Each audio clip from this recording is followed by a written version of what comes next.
Baik, assalamualaikum warahmatullahi wabarakatuh. Perkenalkan, nama saya Fauzan Ariandi. Di sini saya ingin mempresentasikan proyek UAS saya di matkul desain grafis. Baik, langsung kita lanjut saja. Nah, di sini ada table of content yang akan saya jelaskan, yaitu pendahuluan, tools, proses desain, penjelasan desain, evaluasi dan refleksi, kesimpulan dan profil mahasiswa, yaitu saya sendiri. Yang pertama ada pendahuluan. Di sini ada latar belakang dan tujuan proyek saya. Nah, untuk latar belakangnya, desain grafis saat ini memegang peran penting dalam menyampaikan pesan secara visual dan efektif, terutama dalam bidang promosi, edukasi, dan komunikasi publik. Dalam proyek ini, kami ingin menciptakan sebuah karya desain yang tidak hanya menarik secara estetika, tetapi juga mampu menyampaikan pesan secara jelas dan tepat sasaran. Pemilihan tema dan pendekatan visual didasarkan pada kebutuhan audiens yang semakin kritis dan visual oriented, sehingga desain harus mampu mencuri perhatian sekaligus menyampaikan makna secara efisien.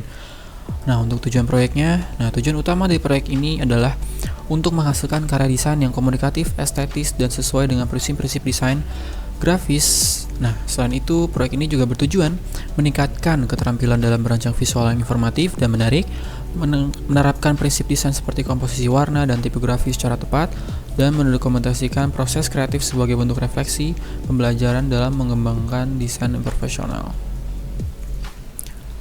Oke, selanjutnya di sini ada referensi dan inspirasi. Saya menggunakan dua aplikasi, yaitu Instagram dan Pinterest. Nah, untuk Instagram ini menurut saya adalah aplikasi yang dapat membantu saya dalam mencari referensi.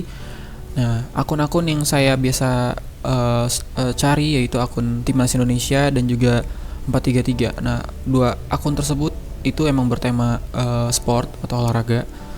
Jadi sangat membantu saya untuk memberikan referensi gitu. Dan kedua itu ada Pinterest. Nah, Pinterest ini aplikasi yang saya sudah gunakan dari saya semenjak SMK. Kebetulan saya SMK jurusan multimedia gitu. Jadi tidak jauh-jauh dari desain grafis. Nah, Pinterest ini dapat membantu saya secara spesifik karena Pinterest memberikan fitur yaitu search bar yang dimana dapat mencari desain grafis secara spesifik seperti contohnya kayak sport, terus juga poster dan segala macamnya.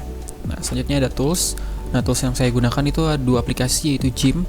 Gym ini aplikasi yang mirip-mirip seperti Adobe Photoshop. Dan untuk Inkscape ini seperti Adobe Illustrator. Jadi memang mempunyai fungsi yang berbeda gitu. Nah, selanjutnya ada proses desain. Nah, tahapan desain. Proses desain diawali dengan mencari referensi dan inspirasi untuk memperkaya ide visual.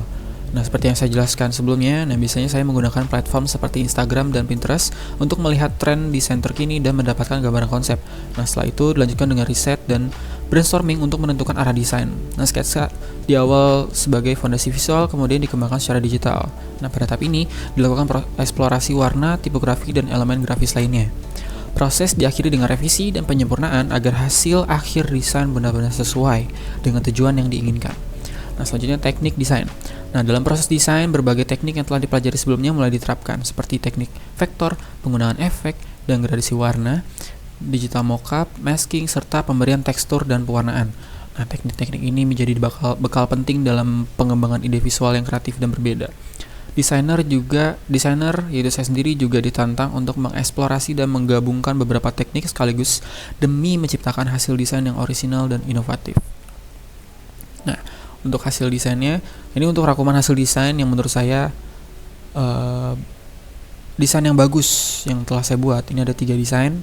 Yang pertama ada cover buku, expander, dan juga feeds Instagram. Nah, untuk detailnya ada dari pekan 3 sampai pekan 9 saya menggunakan aplikasi Inkscape, dan berikut desain-desain yang telah saya buat. Seperti ini, dari cover buku, promosi produk sepatu olahraga, terus juga ada cover majalah, poster, terus juga ini poster juga, tapi ini berbeda tema, itu tentang Festival UMKM Digital 2025. Terus juga ada logo. Nah, ini logo juga berbeda. Ini logo bertemakan logo produk makanan, yaitu namanya Laprolisius. Dan yang terakhir ini ada mockup desain baju sporty gitu, dengan slogan Just Do It gitu. Nah, selanjutnya saya menggunakan aplikasi Gym dalam mendesain tugas saya dari pekan 10 sampai pekan 15. Dan kurang lebih seperti ini. Nah, di sini ada desain X banner, ada collage foto yang foto-foto yang saya potong sedemikian rupa ya, untuk menghapus backgroundnya, terus saya gabung satu sama lain jadi banyak seperti ini. Setelah itu saya merge, saya gabungkan dengan shape persegi panjang, terus saya tambahkan teks di atasnya. Nah, untuk selanjutnya ini ada poster tentang makanan, promosi produk makanan, yaitu tacos, makanan khas dari Meksiko. Nah, di sini saya menggunakan background warna campuran oranye, kuning, dan juga yang sedikit kemerahan. Terus saya tambahkan shape persegi panjang, dan saya lebih perhalus setiap sudutnya agar sedikit lebih cembung gitu, tidak tajam. Di sini saya tambahkan gambar tacosnya. Terus ada call to actionnya juga, buy one get me. Nah, selanjutnya ada logo produk saya itu JanSport. Terus juga ada feed Instagram, desain feed Instagram dengan slogan make impact, tipografinya. Terus ada objek atlet rugby. Terus juga ada objek pendukung bola rugby-nya. Terus juga di belakang ada clip and mask lagi. Di belakangnya ada gambar audience yang sedang menonton, terus diberikan shape warna merah agar terkesan berani gitu, sporty. Dan yang terakhir adalah clip and mask juga, yaitu menggabungkan dua foto saya saat waktu ngecam. Di sini menekankan nature di belakangnya. Terus juga di backgroundnya saya tambahkan seolah-olah seperti kertas yang dilecek itu sebagai pemanis gitu. Nah, untuk penjelasan desainnya saya ada juga penjelasan desainnya terdiri dari makna dan filosofi, target audience terhadap tema, warna, dan tipografi. Nah, untuk makna dan filosofinya ini, desain-desain yang saya buat mencerminkan semangat kreatif, ekspresif, dan komunikatif yang selaras dengan dunia visual modern. Nah, filosofi utama yang diangkat adalah bagaimana visual bisa berbicara lebih dari sekedar estetika, yaitu menyampaikan pesan emosi dan identitas. Terus juga beberapa karya seperti Matchday dan Make Impact menunjukkan kekuatan, energi, dan semangat kompetisi. Sementara desain seperti Memories dan Rise of the Game lebih menekankan pada nilai kenangan dan motivasi. Saya juga mengangkat konsep keberanian untuk mencoba berbagai pendekatan visual, dari yang elegan sampai yang playful, sebagai bentuk eksplorasi dan identitas visual saya sebagai desainer pemula. Terus juga ada target audience terhadap tema. Nah, desain saya ditujukan untuk anak muda, pelajar, dan komunitas kreatif yang tertarik pada desain visual yang dinamis dan relevan dengan kehidupan sehari-hari mereka.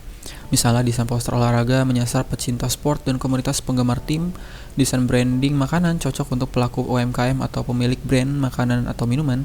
Dan desain kaos atau aparel menyasar kalangan remaja yang mengikuti tren streetwear. Secara umum, audiens yang saya tuju adalah mereka yang visual minded, aktif di media sosial, dan menghargai karya desain yang fungsional sekaligus menarik secara estetika. Nah, untuk warna yang digunakan dalam desain ini cukup bervariasi, namun tetap mempertahankan karakter yang kuat dan menarik perhatian. Beberapa desain menunjukkan warna-warna tegas seperti merah, hitam, dan putih yang memberi kesan sporty dan energik. Sementara itu, desain lain menggunakan gradasi warna cerah seperti ungu, pink, dan biru yang memberikan nuansa modern dan semangat muda. Pemilihan warna disesuaikan dengan tema masing-masing karya untuk memperkuat suasana dan emosi yang ingin disampaikan kepada audiens. Nah, untuk tipografinya, jenis huruf yang digunakan dalam desain ini sebagian besar bergaya bold, sans serif, dan modern untuk menciptakan tampilan yang kuat, mudah dibaca, dan profesional. Pada beberapa karya seperti Matchday dan Make Impact, huruf kapital dengan bobot tebal digunakan untuk menekankan kekuatan visual. Sementara itu, pada desain seperti Memories dan Just Do It, itu tipografi disesuaikan agar selaras dengan suasana desain yang dinamis. Ada pula yang lebih casual. Pemilihan tipografi dilakukan berdasarkan kesesuaian dengan konsep serta keterbacaan dalam berbagai ukuran dan media. Nah, selanjutnya evaluasi dan refleksi. Nah, evaluasinya, saya menyadari bahwa dalam proses pengerjaan desain saya masih perlu meningkatkan manajemen waktu dan ketelitian. Ada beberapa tugas yang dikerjakan cukup mepet deadline sehingga hasilnya kurang maksimal dari segi detail dan eksplorasi. Selain itu, saya juga merasa masih bisa lebih berani mencoba gaya desain yang berbeda dari kebiasaan saya. Misalnya dalam penggunaan warna, tipografi, atau penataan layout yang lebih variatif.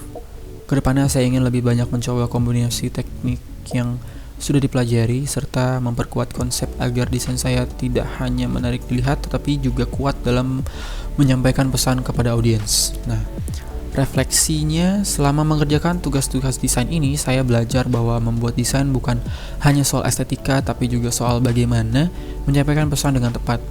Awalnya saya lebih fokus membuat tampilan yang terlihat menarik, tapi setelah melalui beberapa proses, saya mulai menyadari pentingnya memahami konteks, tujuan, dan audiens dari desain tersebut.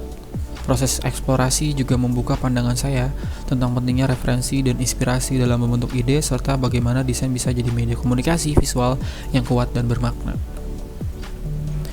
Ya, baik, itu saja. Sekian. Terima kasih telah menyimak video presentasi saya, dan juga saya berterima kasih sekali terhadap Bu dosen Ibu Laisa yang telah memberikan ilmu yang sangat bermanfaat bagi saya dan teman-teman saya, dan saya memohon maaf karena kurang optimal dalam belajar di semester ini. Saya merasa saya masih kurang cukup dalam membuat desain ini. Cuman saya akan mengimprove agar saya lebih bisa memanajemen waktu dan juga lebih fokus dalam mengerjakan tugas. Dan terima kasih kepada teman-teman yang sebagai pendukung dan motivasi saya agar terus semangat dalam belajar di semester 4 ini. Semoga kedepannya kita bisa menjadi lebih baik gitu. Ya, sekian dari saya. Wassalamualaikum warahmatullahi wabarakatuh.